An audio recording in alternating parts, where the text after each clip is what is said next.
Haleluya, haleluya. Bwana Yesu asifiwe sana. Watu wengi sasa hivi wanasema hakuna wokovu, yaani swala la kuokoka katika dunia sasa hivi watu hawaamini katika kuokoka, lakini kuokoka kupo, kuokoka kupo. Biblia inasema katika kitabu cha Yohana ile sura ya 3 mstari wa 17, Mungu hakumtuma mwanaye kuja kuhukumu, bali alimtuma mwanaye kuja kuokoa ulimwengu, kuja kutuokoa sisi. Sasa kuokoka ni kumpokea Yesu, ni kumwamini Yesu. Naona Biblia inasema katika kile kitabu cha Warumi ile sura ya 10 mstari wa 9, inasema hivi: mtu atakayekiri kwa kinywa chake kwamba Yesu ni Bwana na Mwokozi wa maisha yake na kuamini moyoni mwake kwamba Mungu alimfufua Kristo katika wafu, huyo ameokoka. Lakini inakuja sasa mambo yanaongeleka theolojia ya kidunia. Mimi naita theolojia ya kidunia, theolojia ambayo haijabezi kwenye Biblia. Inasema kwamba hakuna kuokoka hapa duniani. Hiyo ni theolojia ya watu kutumia akili zao na kuliacha neno pembeni na kutokuliamini neno.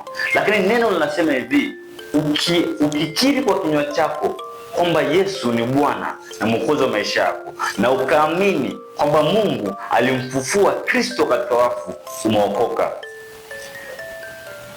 Kwa nini sasa tunaamini kwamba hakuna kuokoka duniani? Kwa nini watu waliookoka tunaona ni watu wa ajabu duniani? Hivyo hivyo hadi watakatifu. Duniani kuna watakatifu. Biblia inasema hivi: Mungu anapendezwa na watakatifu walioko duniani. Ndio, Mungu anapendezwa na watakatifu namna hiyo. Lakini bado watu wanasema hakuna watakatifu duniani. Mpaka mtu wafe ndio awe mtakatifu. Lakini kwa imani kuna watakatifu waliokombolewa nafsi zao kwa imani. Kuokoka kama ndio hivyo, Kristo hakuwa na maana ya kuwepo, hakuwa na maana ya kuja.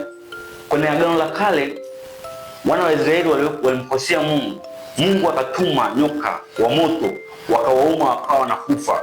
Wakajua walikosea, wakamtubu, wakarejea kwa Mungu, wakamwomba Musa awaombee kwa Mungu. Musa akawaombea kwa Mungu.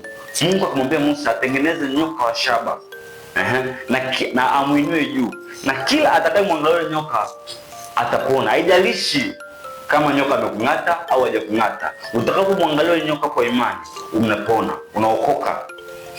Hivyo hivyo Biblia inasema hivi: kama Musa alivyomnyanyua nyoka wa shaba, wale watu wakaokoka, hivyo hivyo na mwana wa Adamu utakapomnyanyua kwa kuamini, kwa kukiri na kwa kuamini kwamba ni Bwana na Mwokozi wa maisha yako, kwamba ni Mungu, kwamba Mungu alimfufua katika wafu, ukaamini, umeokoka. Ni jambo la kiimani, ni jambo la kuamini. Mtu wa Mungu ambaye unaamini kwamba Kristo alikufa akafufuka siku ya tatu na sasa yuko hai, na unatamani kukiri kwa kinywa chako kwamba Kristo ni Bwana Mwokozi wako, rudia sala hii. Sema: Bwana Yesu, leo ninakiri kwamba ni Bwana na Mwokozi wa maisha yangu, na moyoni mwangu ninaamini kwamba ulikufa na siku ya tatu ulifufuka na sasa uhai. Ninakukabidhi maisha yangu. Amen.